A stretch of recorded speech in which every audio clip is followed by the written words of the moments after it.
They were looking, oh, they got Yeah. it. Yeah, thank you. Oh, you don't like the city water? I do like it. It's the best water. Okay, it is 5:30, so I'll call government operations to order, and I assume Carl's on his way down, Mr. Falatico? All right, So he's coming in right now. Right here. excellent.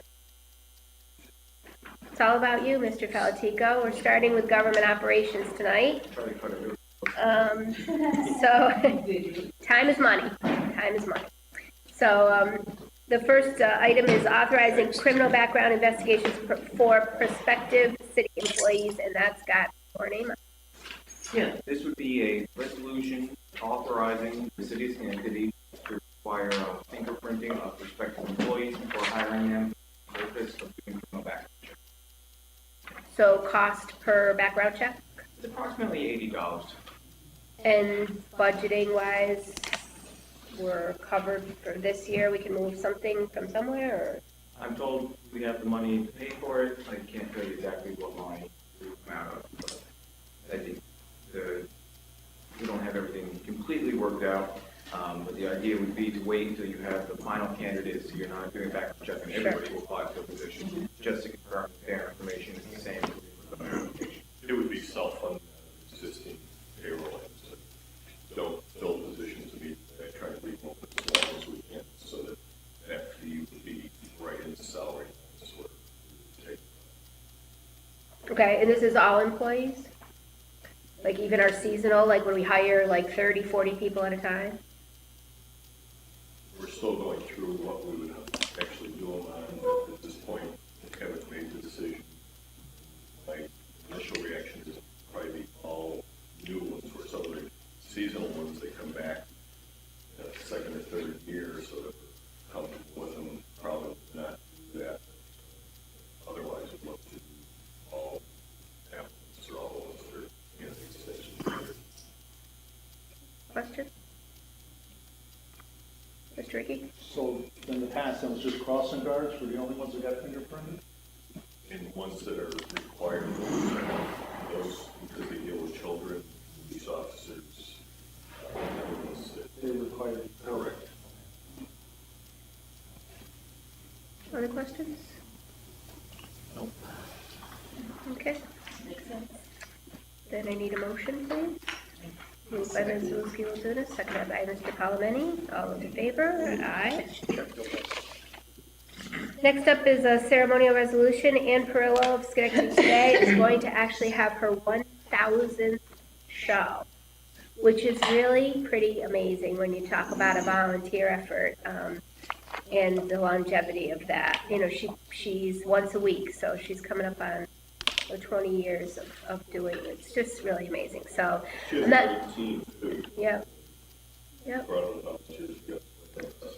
Yep, so I'm not sure whether she'll come in or we'll give it to her at the 1,000th show or both, but thought it was worth recognition. So if there's no questions, I'll ask for a motion. Moved by Ms. Lewis-Gilzunas, seconded by Mr. Palomeni. All those in favor? Aye.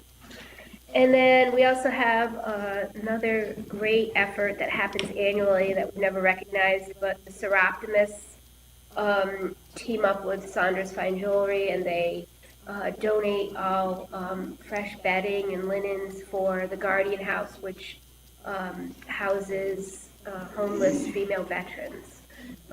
So that was a nice thing to recognize also. If there's no questions. Moved by Ms. Lewis-Gilzunas, seconded by Mr. Palomeni. All those in favor? Aye. Okay, Mr. Gardner, you are up to give us our affirmative action quarterly report.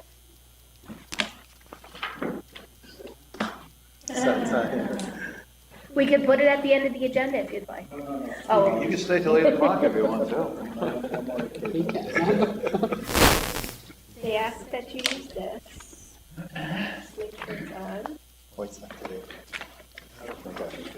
Well, they need it for the whole, it's not, it doesn't really make a projection in here, but it helps pick up your voice at home. get two more. No, whatever.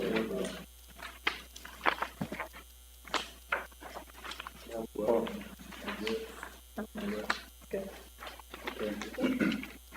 All right, thank you for the opportunity to come in this evening to talk about affirmative action and what we've been doing over the past few months now. The first page is just a summary of where we are with current projects, that are ongoing within the city. And I'll just go through them quickly. But basically, you have up at the top, you got Callahan. They have two projects. They're just wrapping up the 2017 street paving program, and then they have the Erie Boulevard preservation project.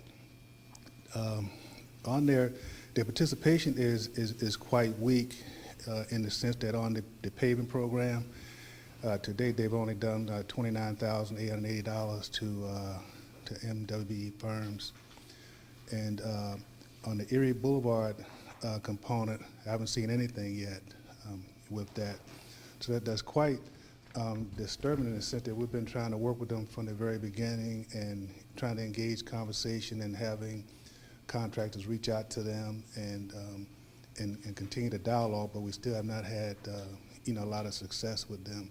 Their argument is that they do majority of the manufacturing themselves, they do the work themselves, so it's very difficult to get somebody in there. So I think we as a body need to take a look at that and think about how do we have the community or the city itself benefit from these opportunities that goes on, because this seems to be a pretty constant and habitual type of scenario. The next one is Casal Construction. They did the Erie Boulevard Waterline project. They had $1,492,000. They did sub out $33,500 to an MBE firm. Again, it's far below where we would like to see it, but at least they did make some effort, and they did have some some minority and women working on the project. So we do have some progress in that area. The municipal golf course, XCD Systems, they have the contract to do the drainage up at the golf course now, and the challenge there, I've been working with them for the past few months, so they're an excellent company to work with. They have genuinely put in the good faith effort to get community firms and local residents to work on the project. But the challenge is because it's such a specialized area in terms of dealing with drainage on the golf course and the specification that's required, it's been difficult to get what they need. But they have genuinely put in the effort and really have tried to reach out and do everything they possibly can, and we'll continue to work with them, but they are trying. Carver Construction just been awarded the Donovan Avenue project, $262,000. They have submitted a utilization plan for $31,000. Again, we'll have to watch that closer to make sure that happens, because typically, they're using these guys like for the trucking, and it's on a as-needed basis. So, we'll get into the same problem we're going to have with Casal if we don't keep after them and really press it to make it happen. But again, we're working very, very diligently with them and very aggressive with them, and having several conversations to make it happen. On the Malloy down at the Gateway Plaza project, J.H. Malloy has the contract for $897,000. And one thing I could say about Malloy, they did go in with the participation. They did bring on M&WB firms to work on the project. They run into some challenges because of the specialized nature of the project. They have genuinely, when you talk about good faith efforts and really, really trying to make it happen, they have gone above and beyond what anybody would reasonably expect. So even though that number will probably go down by $100,000 or so, they have genuinely, the owner of the company was literally out there in the field working with these guys, doing laid-outs and all that stuff. So they've gone, more than you could ever ask for in terms of, putting in the effort. So I would certainly commend them for what they're trying to do, with the project. And with the firm that it didn't work out with, they were able to take them and move them over to another project that they currently have, so they're still working, within the city. As we get down to The SSO mitigation project, BCI is another company. We've been talking with them for several months. Again, another scenario where it's specialized area to work with, very, very difficult to get, the firms with the experience or the products that you would need to, to make it happen. But I talk with them on a weekly basis. So far they've put out, 748,000, in contracts. I meet with them at this site. I'll be meeting them again tomorrow at this site to talk about other ways that they can, make things happen for somebody. So, we'll continue to make that happen. But they are at least putting forth the effort. The other three firms on that same project, Eckert hasn't really started yet. They haven't submitted anything on utilization. Stilson Electric is an MBE, is a WBE firm, and General Controls is a firm that's handling all the controls and electronics for the for the project. So they haven't submitted anything for utilization yet either. Down there, you got Jerson Construction at the treatment plant. They currently have a project for $2.3 million. They have in utilization right now 195,000. Again, that's been a work in progress with them. They're continuing to work and make it happen. I talk with them, probably every couple of weeks to see what we can do with that. But at least they're still trying. We're still in dialogue and having conversation with them to, to make it happen. The two other contracts, Collect Mechanical, J&K, and Harold Kloon, they've both been, pretty good with their, efforts for, for utilization. They haven't subbed out, again, these are specialty areas and, relatively smaller contracts. So these guys are moving forward and doing what they can to make it happen. Okay, let's go. All right, the status on employment opportunities for the city as of right now. Any questions? Yeah, go ahead. On this particular part of it? Yeah, go ahead. So did you mention Clune? I didn't hear the one on the top of the last page. Yeah, Kloon, yeah. They've been doing okay. They haven't hired anybody, but they've been, trying to work with the utilization and folks on their team. Yes. Okay. I have questions about just the section overall. Sure. Okay. Go ahead. Okay. Go ahead. Thank you. When we put out our specs, are the MWBE requirements written into the specs? Is that part of it when they Yes. bid on the project? Yes, it is. And when in terms of the hiring, how wide is the net in terms of geographically that the firms that they look at, or do we offer that, or do they just look themselves? No, we've been trying to work with that. That's been a challenge as well, to get that. So we're trying to broaden the net on a regional basis. That was the purpose of, some of them will get into with, with network reception and those type of things. But again, to answer your question, we're trying to broaden the net on a regional basis to not only build a number of firms that we have the ability to pull from, but also doing some creative things what we can do to help build the capacity within, that pool of firms that's, that's there. So there's several things that we're trying to do within that area to do that. It's one thing to have numbers and have somebody to say, okay, I'm a contractor, but it's a whole different ballgame to have a contractor capable and have the resources to actually perform and do the work. So, so we're trying to, do some things to work with the contract and the community as well as the primes to look at how they can break the packages down, creative ways to work with the firms and, just thinking outside of the box type of thing. But we're trying to do that, again, on a regional basis because, again, when we talk about just connecting, you don't have a lot to pull from here, but, when you get on a regional basis, you can certainly enhance the opportunity. Do any of these businesses have an apprenticeship program, or is that something that the city offers in terms of working with the contractor? Yeah, on a larger contract, they do have the apprenticeship program, yes. Yeah. So that people get a chance to do things there? Yeah, and again, working with the trades, so again, you have the same challenge with the trade of getting folks into the trades and getting the application process done.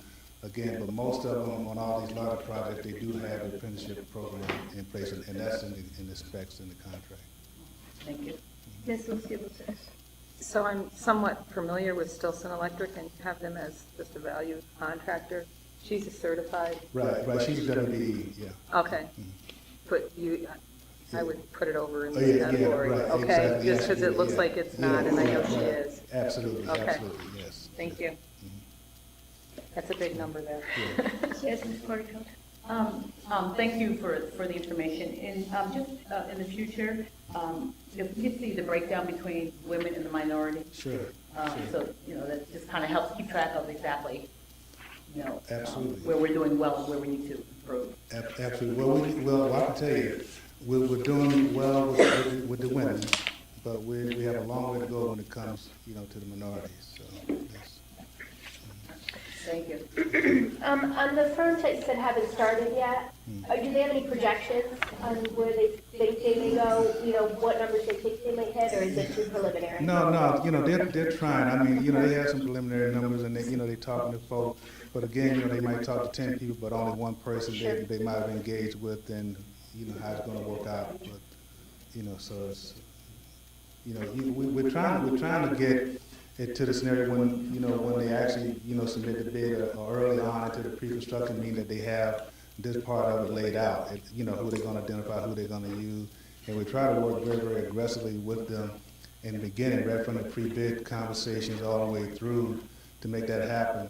And then the other thing that we have to do is develop a list, and I'm trying to do a certification, through the city, Schenectady itself, so that way we can vet the contractors. So when the contractors come up, you will have a list of firms that we know that we can, get in a list that we know is in business. Because when you look at the state list, it's massive in a sense. And then even though some of the firms may be certified, they may be certified in something totally unrelated. They don't do the scope of work. Or you'll have a firm in New York City that say they'll do a drywall building and connect, things like that. So it makes it kind of skewed. So we're trying to, if we can do a regional list certified, in our office here, and then that way we'll know for certain, we'll know the firms. We'll have the ability to go out, visit the locations, meet with the owner, understand what the capabilities are, and ease that process. Before we move on? Okay. Go ahead.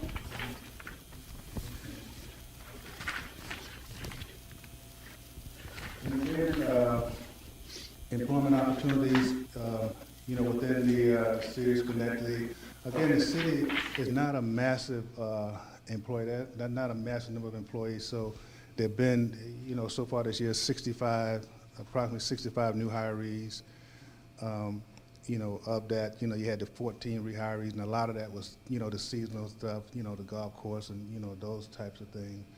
And then you had, of the new hirees, you had full-time, 44 full-time employees with, again, the police department, the fire department, the recycling, that's primarily where it came from, with some few others sprinkled in there. But again, not a lot in the way of numbers here for employment opportunities, but that's really the reason why we're out trying to work with the private sector and other agencies as we look at, whoever have opportunities available that we can refer and make recommendations for and share the information. And I think we can help, build a capacity and create more success in that area. Complaints and discrimination. We haven't, I've had like 4 complaints, from the city, but nothing, in official capacity where somebody wanted to formally file a claim, but just to say that, that I've had conversations with, with 4 people about, different issues and things, but nobody wants to come on the record and say anything, so it's it is what it is.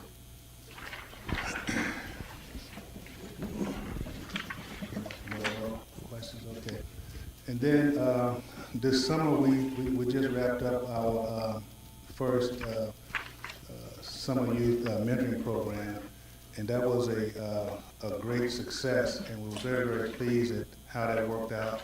We had 4 students that actually completed the program, and they worked for about 6 weeks, and they were in, we had 1 in engineering, the water department, the fire department, and then we had 1 in a private practice, a doctor's office, Dr. Belletti. And I personally want to thank Chris from engineering. Him and Peter, they went far beyond what you could ever ask in terms of embracing, the young man that came in, introducing them to what they do. They really worked on, engineering stuff, looking at design features and all those type of things. They connected him with TransFinders over here on State Street.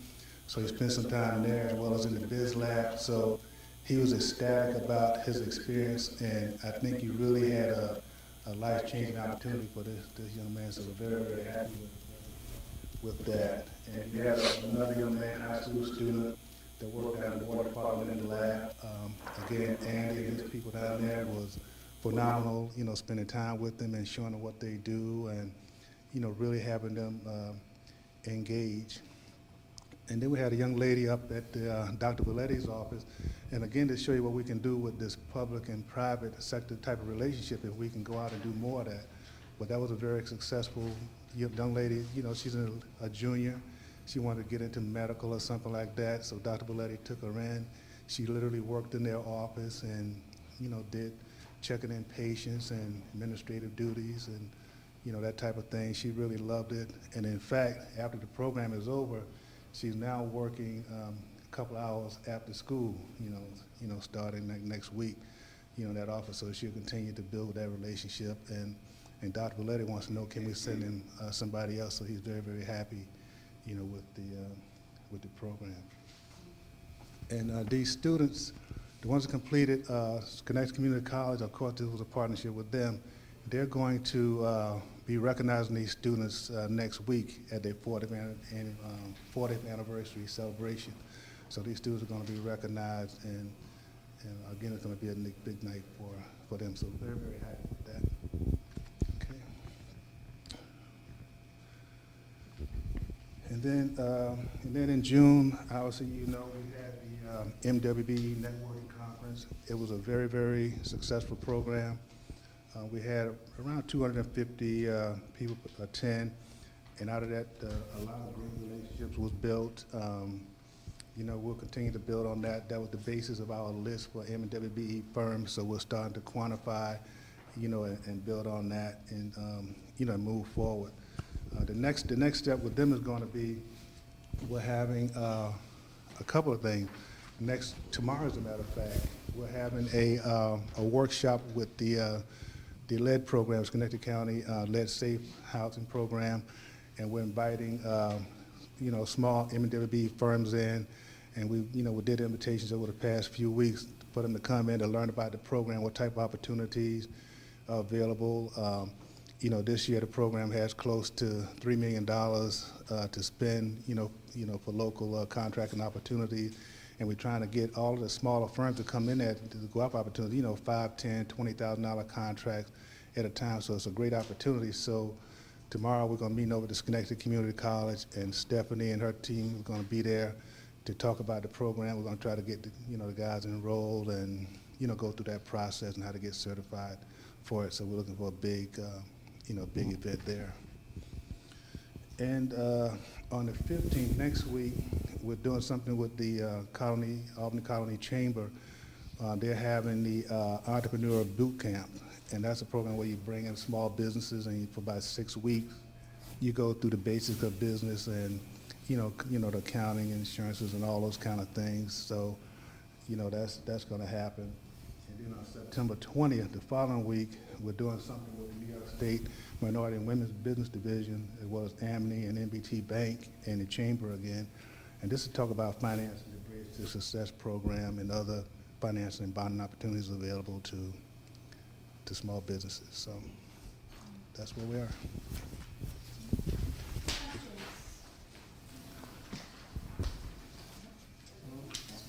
Questions? Well, thank you very much. Okay. Sounds like you've been busy. All right. Okay. Appreciate it. Thank you.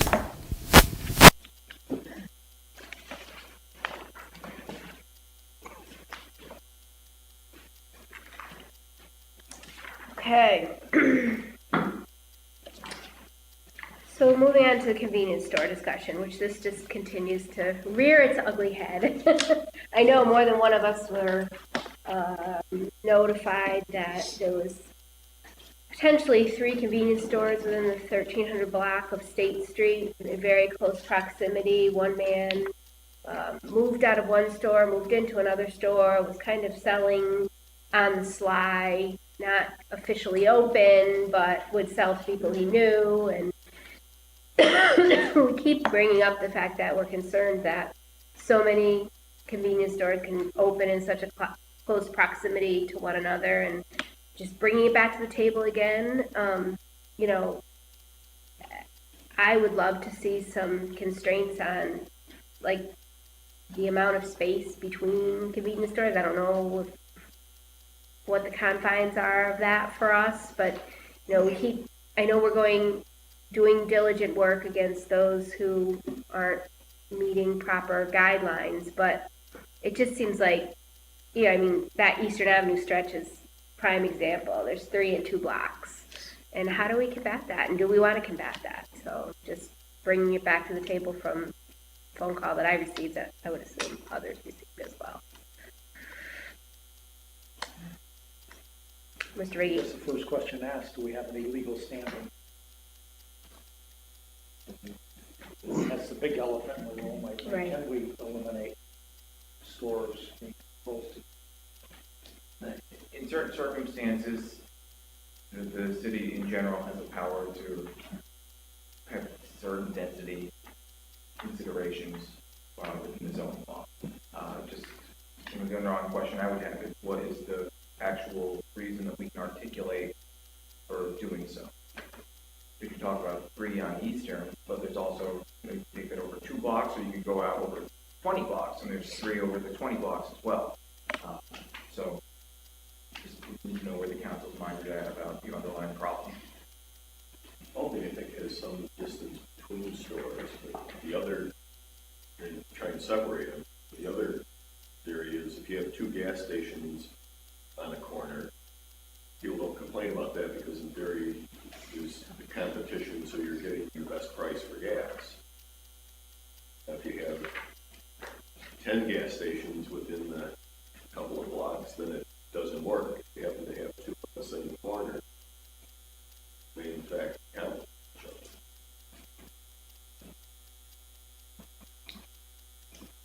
Ms. Porterfield? So is it possible to have some kind of zone regulation ordinance about the closest of the stores? Because the stores generally that we're talking about usually create a certain number of people hanging around stores, and not a place that people really want to go get bread and milk. So I think that we do need to consider how many is really needed in a particular area in terms of the number of people who live here and also what they sell. I think that's a very serious consideration. You know, one of the stores got closed down recently just because it was a convenience store, but just the kind of atmosphere that was creating in the community caused it, you know, them not to want it there, so it got closed down. So I think we do need to take a look at how many open, and I mean, how many do we really need in a 3-block radius, a 5-block radius, a 10-block radius? So can we come up with something that says, if there's one already, I don't know, 3 blocks within the next 3 blocks, this one can't open. There's 3 on one block, it's a lot. But there are some places where there are 3, and when I say on one block, I mean 1 on each block, 3 consecutive blocks. And that is already happening here in the city. Directly across the street, 1 down the street, 1 down the street and across the street, so. There's some that are very good. Right. And in the neighborhoods, and there's some that are just continual problem. Right. I've started meeting with all the owners when they come up for renewal and their certificate of use. So I meet personally, principal, fire chief, police chief, somebody from code, somebody from the law department. We go over scenarios. We want to be successful. We want to work with them, but where they foster the negative aspects of some of these stores, will hanging around, litter, the nuisance factor, we're going to be very aggressive in terms of our enforcement. So those are the ones that are currently, but going forward, can we be more proactive in how many we get to open so that we don't have to do this on the other end?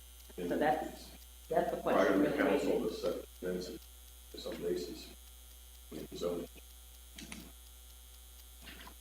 So I personally, I think it's something we should take a look at just based on our experience with the story so far. Well, and I guess my concern also is, if you have three businesses within a block, within the same block, and, one is reputable, but the other two are where people hang out and spend their money, is it, I don't know, I don't know what the answer is. When we keep grappling with this, bring it to the table, discuss it, and we keep putting it away because we can't kind of get a handle on, where it's fair, where it's not fair, how much is too much, how much is too little. But we do have examples of just crazy amounts of small stores, within the same area. Yes, Ms. Lewski. So Mayor, you said that Albany has something, that they have some sort of zoning or, Is it density, so many feet between businesses?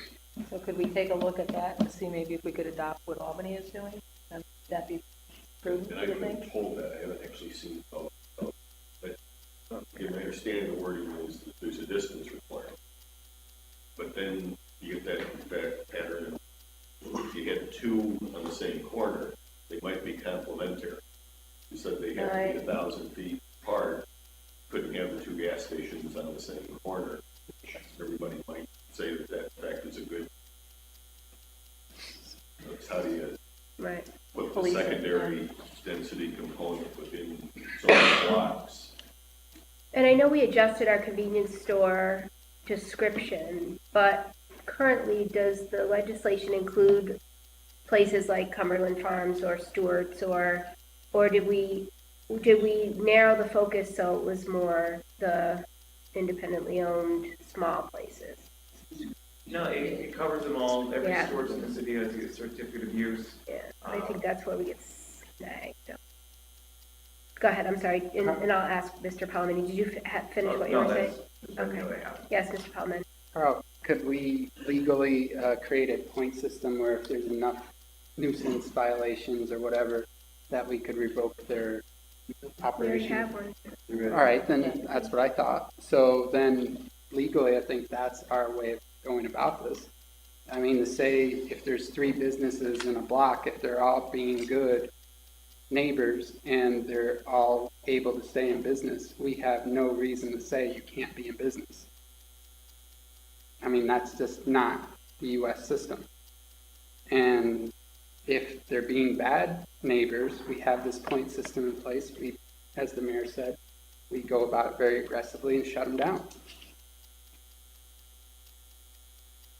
Mr. Riggi? That's a good, how is that working out? Is that working out? Are we able to do anything with that since it's in place? Yeah, we shut down some places based on that. What we've run into even more frequently is places that have been problematic, that once they review it, found they didn't have their certificate of use or they didn't recertify it at the legislation passed in 2014, required recertification by the end of 2015. And when you mentioned on State Street that moved, they had their application. I spoke to their attorney today. We still don't have a certificate of use yet. Do calls for service factor into this? Yeah, what we do is get a printout of all the calls for service at a specific address. Rachel's actually a couple of the police department. Evaluate them, see which ones provide enough detail that we can use them points and do it over a 6-month or a 12-month period. And the mayor sends a letter revoking the certificate. Because I've received so many calls on one on Checker Street over the years, that's kind of, that's being viewed or not. I think that one may not be too close to anyone else, but it's a problem. It's like we talk about dogs, breed-specific legislation is not really needed because it's if you have responsible owners, same with store owners, if people are responsible, it's not a problem. The problem becomes when somebody's irresponsible and doing illegal activities out of these businesses. That's what the problem. Or other agencies could put things for selling cigarettes with rage. It's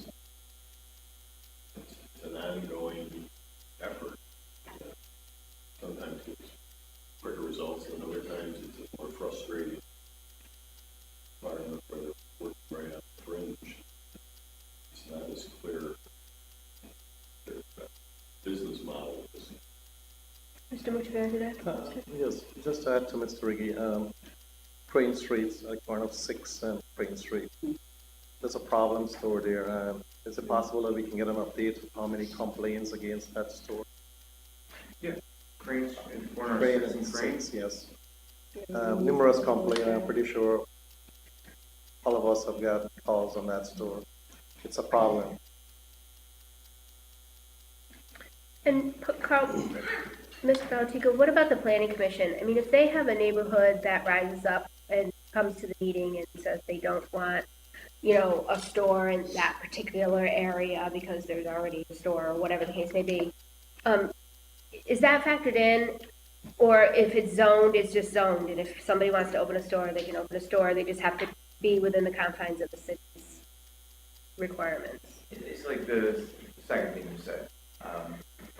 At the end of the day, planning commission take feedback from the community and use it as part of their site plan approval process. I know there's sometimes put restrictions on hours and places to be open, or maybe require it to be geographically set up a little bit different on the property, but they can't just say, you got too many convenience stores in this neighborhood, you can't open. I think if I recall correctly, that the only real hourly constraints are within residential areas, correct? Well, we'll just keep putting it on the agenda every 6 months or a year and having the same discussion over again. I think we should really look at talking about this issue going forward. I mean, I understand where we are with the stores today, but going forward, we should look at how many 3-in-1 lots is just a lot. I mean, I was I gonna don't look even- up Albany's What's that? legislation. I was Yeah. gonna look up Albany's so legislation. I think we should take a look at it and see. Not that I don't want anybody to do business or anything like that, but quite frankly, the number of business stores of these types of stores that are open, convenience stores, are generally in specific neighborhoods. And there's some neighborhoods you're not going to see it. So I think we need to take a look at that and what draws people to come to that neighborhood in terms of opening another convenience store. I mean, I understand the school deserts. I'm not sure that this is the answer. Mr. Clocher? Would it make sense to have perhaps the chair of our planning commission come to one of our sessions here, one of our committee cycles, and speak with them? What are they looking for? What's the criteria? And what are they looking at as a planning commission? And how can we work together to address our concerns that we have here as a city council? Because I think they're probably not watching these meetings, but I think if we bring them all together, right? And talk about it. Well, that's what I'm saying. This must see TV for some. But I think that would make sense too, put it back on the agenda. And I think a few of us have been contacted by the Tobacco Free Coalition as well. They're looking to do, any new convenience stores in there. They're looking to do moratoriums with as far as selling tobacco within 1,000 feet of schools and all that. And Jeannie Orr and those folks are going to be gathering some information for me to share with all. They came to the Youth Bureau. But again, that is what they're working with the city of Albany. And I think Newburgh and another location. So I said, get that information for us, and I'll talk with you and perhaps put that on an agenda item as well.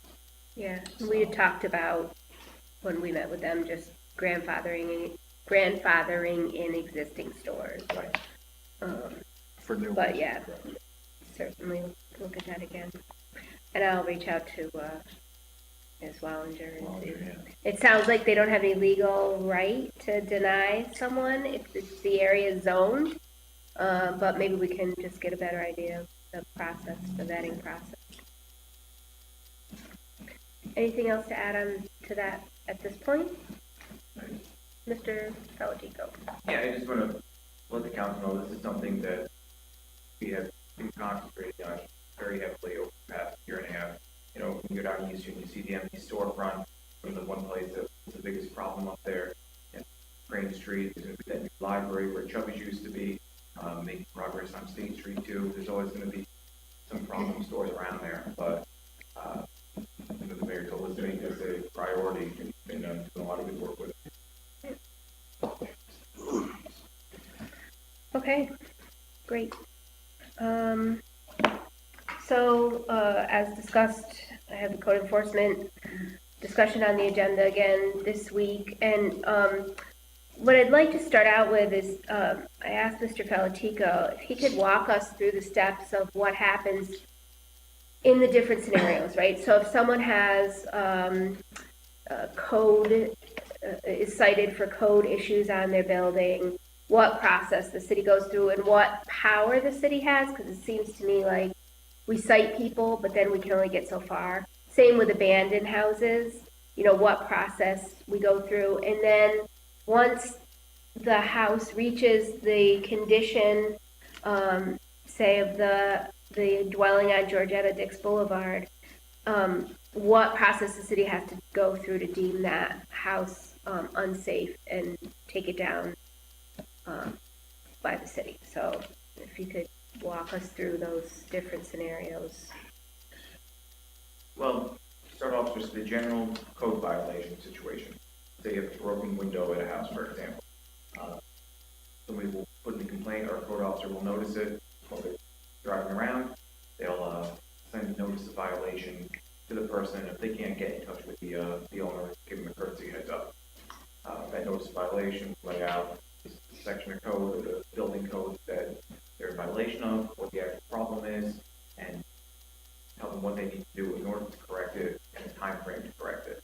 So broken window, the general time frame we give for non-emergency things is usually 30 days.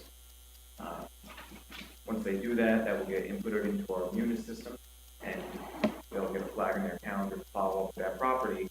Right after 30 days, there has to be any compliance. So if there has to be compliance at that point, they'll review it again, and then they'll notify the law department, and they'll send an appearance ticket out. At which point, paralegal and law department draft support paperwork. The code officer will sign it, and then they'll have to come to court generally 3 weeks after that appearance gets mailed. What happens when they don't show up at court? If they don't show up to court, the judge has the authority to issue a bench warrant for them.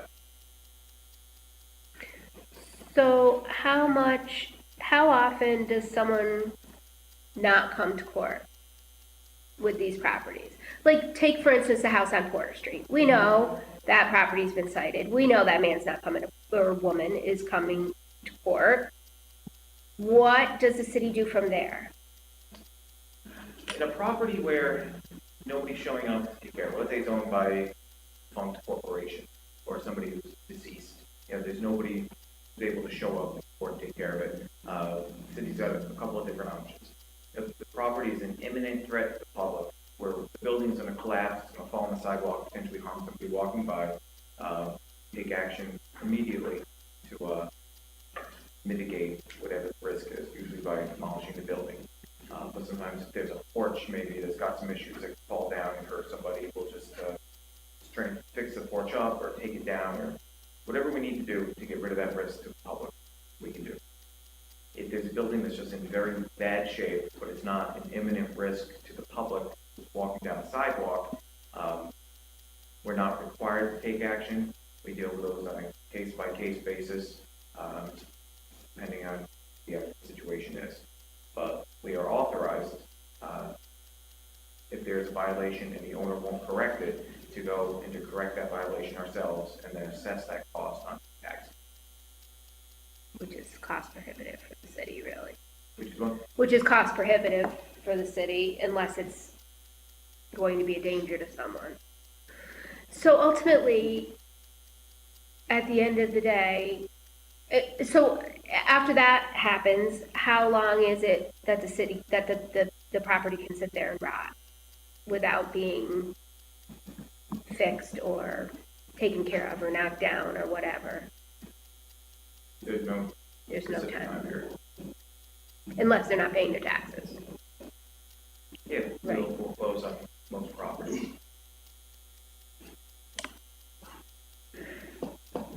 Okay.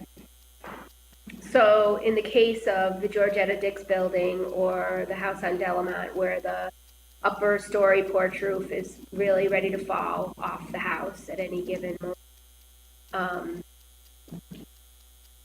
what steps do we go through to get that property? I mean, how do we start the ball rolling to get that property safe? I mean, I know that the city owns the one on Delamont. The church owns the one on Georgetta Dix and really does not have the means by which to fix it. How do we ensure that these properties aren't gonna harm someone? And how do we get that ball rolling? Because I've been asking about it since June. The Codes Department does an evaluation of, They've done that. whatever properties, and if they provide us with information that says they're at risk, what we address it. And if they don't, then immediate action is not necessary. Are we still boarding up windows? Is the codes department, are they still doing that? So, I mean, could we just, snap through, I mean, could they do that? At least board up those windows that you're talking about, so the raccoons aren't sticking their heads out. They are boarded up? Well, How the no, raccoons sticking out? we have two issues. We have Yes. Border Street, which Yes, is right. infested, Right, which we need to take the raccoons out of first, I got not you. board them up inside. And then I'm sure we will board it up after the raccoons are gone. right. But I'm talking about houses that they don't have any broken windows, they are boarded up, they are falling down. So there's a couple different issues, Gotcha. you know? And, you know, I spoke last Monday, you weren't there, at the council meeting, although this has been something I've been asking about ongoing, but I'm asking that when we put together our next demolition list, and we have done wonderful work, the demolition that's happened so far has been great. There's been more demolition than there's ever been in my knowledge across the city. And I can remember sitting here when I was with the chamber talking about or listening to the council talk about the 200 worst of the worst or whatever. And it was just talk and nothing happened, and stuff is now happening, and I commend all of that. But I know we've been focusing on our corridors, and I'm just asking that we start to think about focusing on our neighborhoods, even the less traveled streets, because driving up, and it's not just this neighborhood, there's others too, but you know, driving up looking for graffiti locations on Summit and Page and Mumford and Schenectady Street. It's just heartbreaking, the quality of life people that are trying to have a good life on those streets have surrounding them. And it's like the streets that you don't really drive down, so, you know, not as much focus happens. And We have not focused on corridors with demolition. It's been most extensively deteriorated properties that we focused on. Earlier this year, we have spent $130,000 on the one on Strong Street, Yeah. which is vacant for a while, and gonna fall down. deterioration of the parapet, Yeah. bricks and roofing material coming down. That was a spot where kids got picked up at the school bus. Right. So that moved that up, and council prior approved demolition of the one across the street, and that's still moving, I think, with asbestos. There's still some site work on that, so that will be coming down at some point in the future. We contract out today for the one on the 4th, so that again, we're chipping away at it. Council would like to give me $5 million to expand that list. Who would make a check? Yeah, yeah. Why not? well, you know, and honestly, that's you know, $5 million obviously is not possible or probable, but you know, that's the other part of the conversation that I'm asking is what would it cost to get these houses that no one is going to buy? You know, there's a couple, the houses on Summit are just awful. You know, what would it cost? You know, for $1 million, could we get rid of more? Is that a consideration that we bring to the table, to the council, so that we can rid ourselves of these properties one and all? I don't know the answer to that, but is it worth taking a look at? I know we have the CDBG money coming in, you know, and it's also there's been a little lag in having a demolition list. So what is the time frame of getting that demolition list put together and taking the next action, and, you know, those kinds of things also? I had a staff recommendation at one time that we needed $3 million to get rid of all first prompted HUD application Yeah. for the 108 law. We've spent all that, I think, exception of some little residual that we're still working on. And she pointed out it did do some significant things, but there are still a number of properties out there that are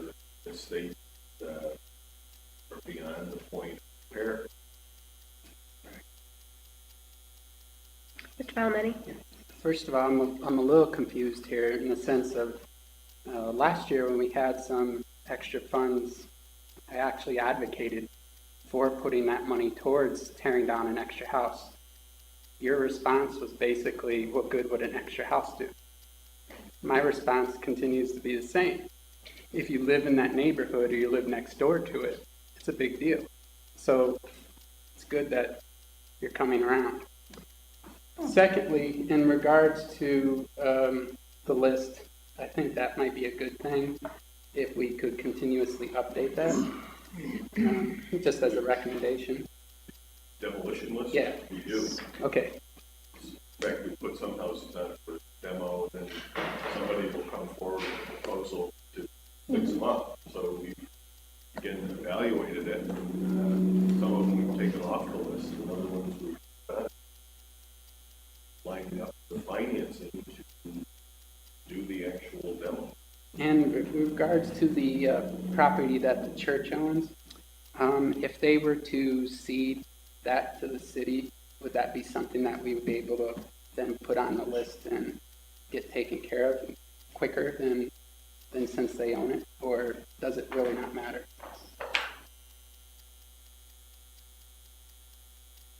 There's no taxes, right? Well, we can deem it unsafe too. legally. It's tax, well, That's what I'm saying, they're exempt. it's not used, so my understanding is you are a tax exempt entity. The property that you own that's out has to be used for tax exempt purposes. It can't be used for any purposes right now. Yeah. In court, we will frequently have people offering to cede their property over to the city. And generally tell them is, we don't want to take on that obligation because that lot, after you knock down the building, might be worth $1,000. But it's going to cost us $25,000, $35,000 to knock down the property. So it's, to me, it's a question of resources and how you want to allocate it. Okay, makes sense. I continue to be concerned about the safety of the building though, regardless of who owns it. You know, and funny enough, as I was sitting there when we were driving through, this was back in June, or actually it was in May, I was thinking, well, it's at least up a little bit of a rise in setting, it sets back a little bit, so if it did fall, hopefully. And a mother and kid were walking up the street, and the kid ran up the hill and was hopping along the, like, tops of the sidewalks, you know, the yards. And I thought, well, that just shoots that theory, you know, because obviously, you know, so I just want to continue to plug away at those, at least those two particular properties, because Well, we could tell the church we gotta put a fence up.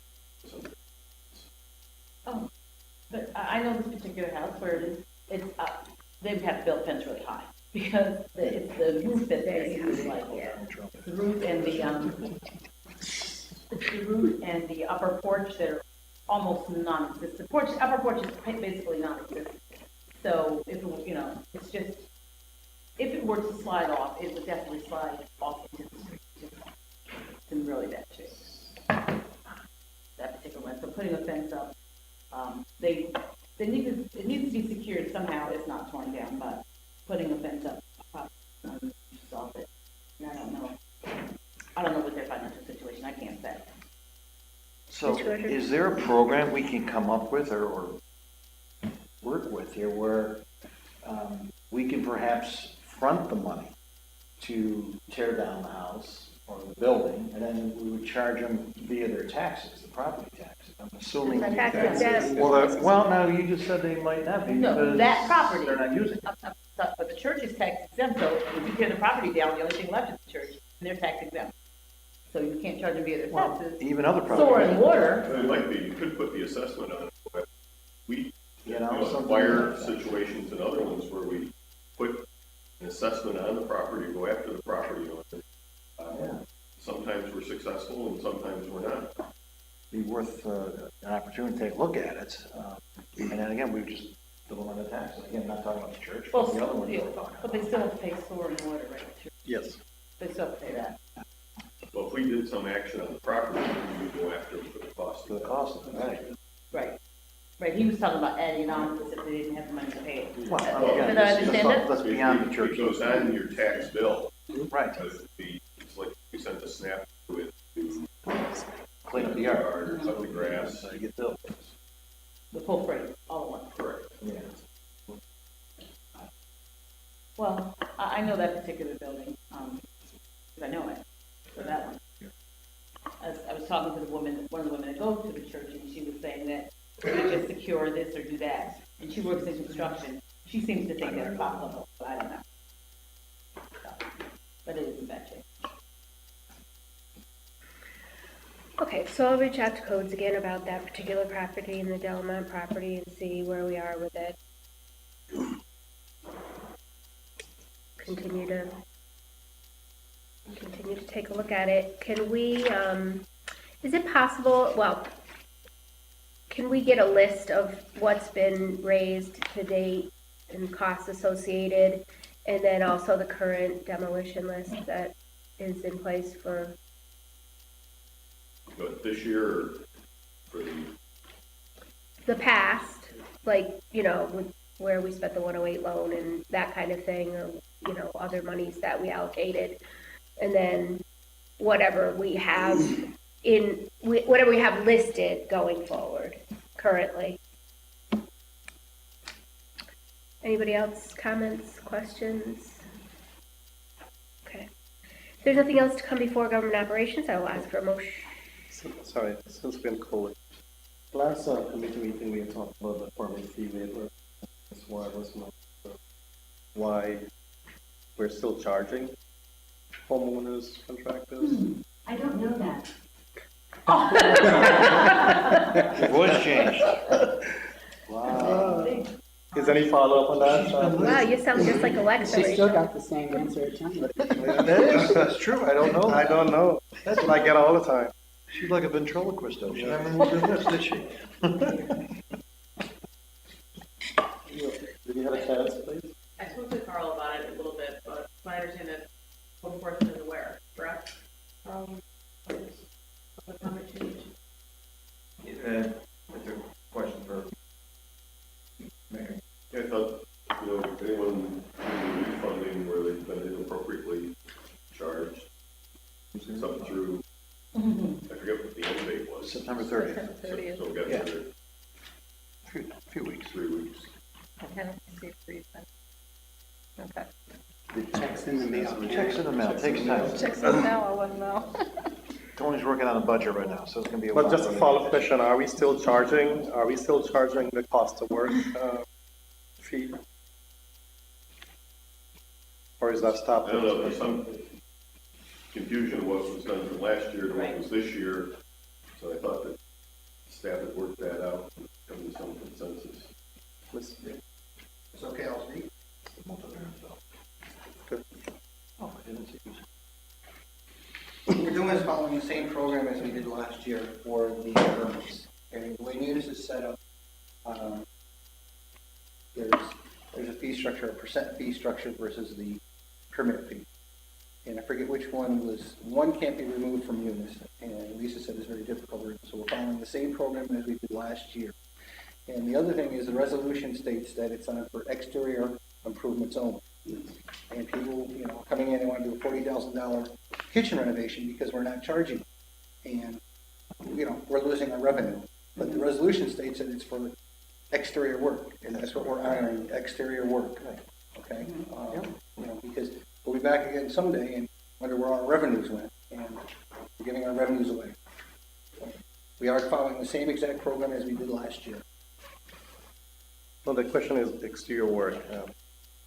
So we are charging them the percentage on the cost of work. Remember, percentage or the building permit fee.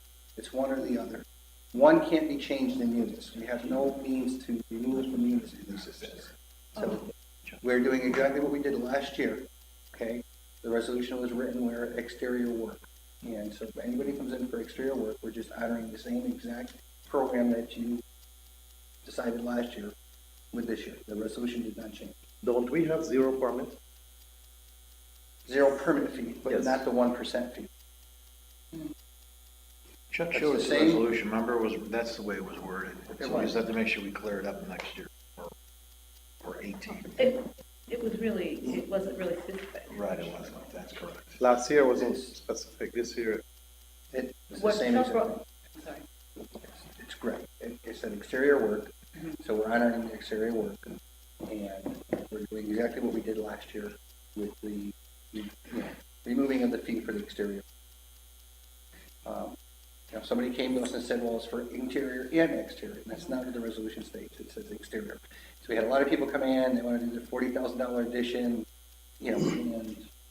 it's putting a hit in our revenue. And we talk about code officers and putting more people on the street, but we're reducing our revenue at the same time. So, Short-term revenue. One time.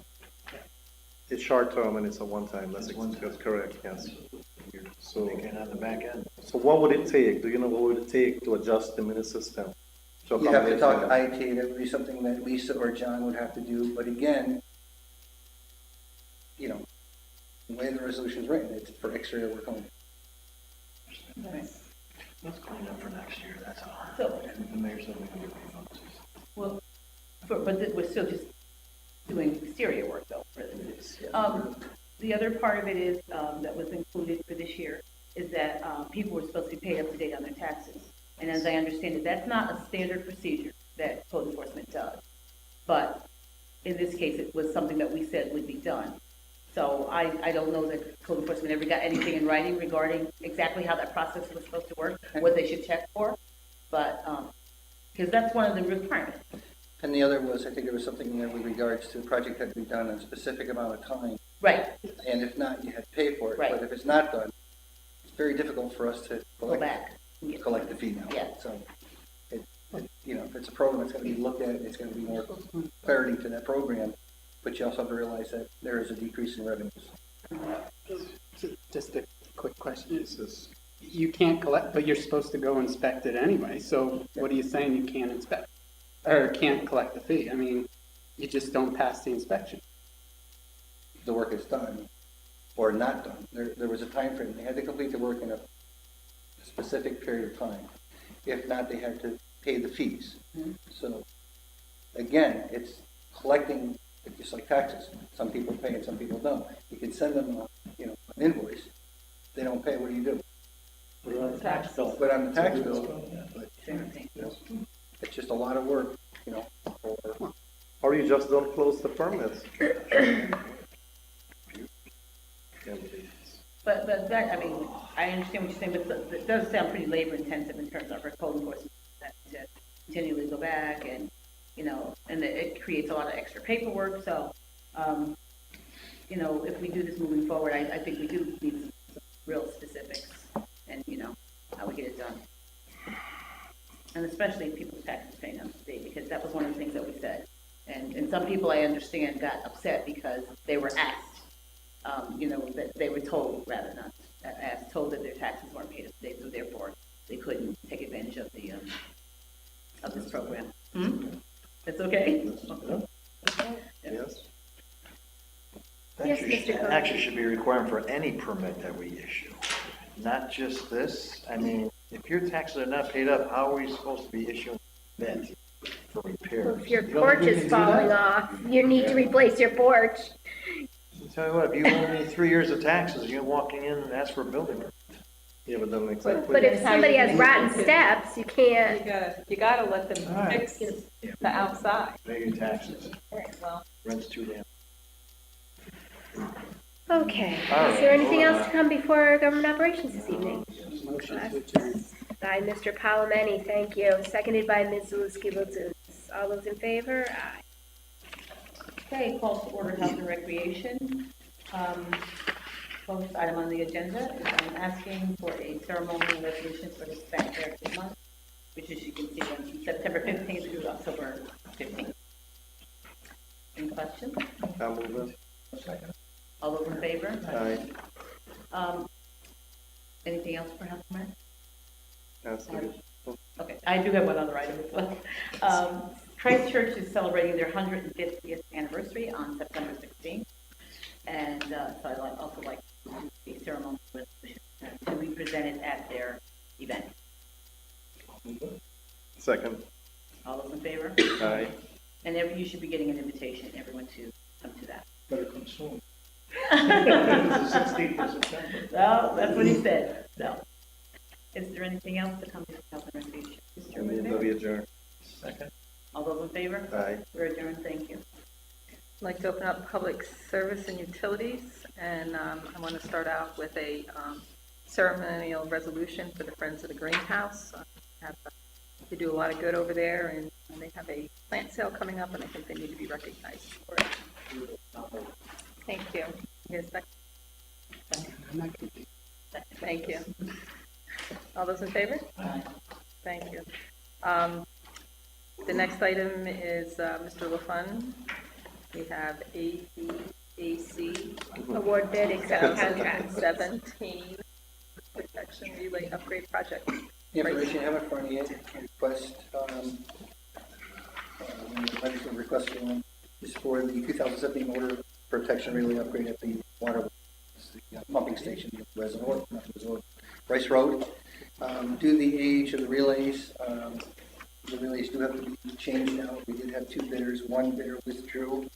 The second bidder did give us a $10,000 credit for testing that was done under another contract, so it was reduced from $187,000 to $77,000. The relays are there. More particularly, we have power failures and power outages when these 300 horsepower pumps start and stop. These relays aren't protecting the current equipment at the plant. These motors are very expensive to be rebuilt, and it has an impact on our generators. So this work does have to be done to protect the current equipment that's in use there. Keep a source of water flowing for us. Any questions? I have one. What's the time frame for replacement on this? This will take a couple months because they have to dial in all the relays. It's very tedious. All the cabinets. We are working with CT Manway on this as a consultant to assist us. We'll take 4 months to do this work, order all the relays, and continue the testing and dial them in so everything starts. They all draw different amps when they start. You can reduce the amperage when they draw. Create the amps to pump. Thank you.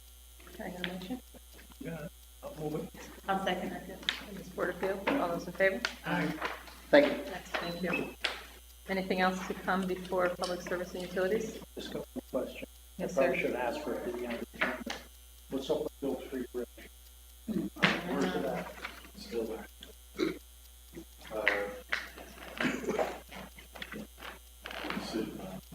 State DOT. That's right. Last time I talked to Chris Wallen, I said we stayed you wait for the final. The railroad had signed off, and that was the state DOT. So it's approved by the Amtrak. Is this the last approval? Oh, no, We'll have a new mayor 8 years from now. So any idea? For nothing to facilitate that a little bit? it'll be in your life. I don't know about that. You can guarantee me that. I'll get Chris. The railroad, I think it signed off. And that was the state DOT. Then we might get this. Did we send a check to the railroad? We already sent that check. There's That's good. Did it clear? That's why we got that approval. Yeah, do you give me? Thank you. all right. If you could let us all know that. Anything else? I asked Mr. Wallen about putting it on the website like 3 different times now, but he doesn't feel confident in committing to a time because everything's so But up in the air. So he could say, just put the updates like we just heard now. Yeah. What's in DOT. the updates, yeah. That would at least answer some people's questions. Yeah, I was trying to get him to put a process on so people could check the website, but it's so, Every time we thought it's gonna. Yeah. Something else is. No, it's not stopping it, it's just moving ahead, and it's government at its worst. Okay. Anything else? Motion to adjourn. Okay, I'll second it. second by Mrs. Porterfield, all those in favor? Aye. We are officially adjourned. And we'll call to order the Committee on City Development and Planning, and all these items are going to go in executive session, I believe, so we need a motion to go in executive session.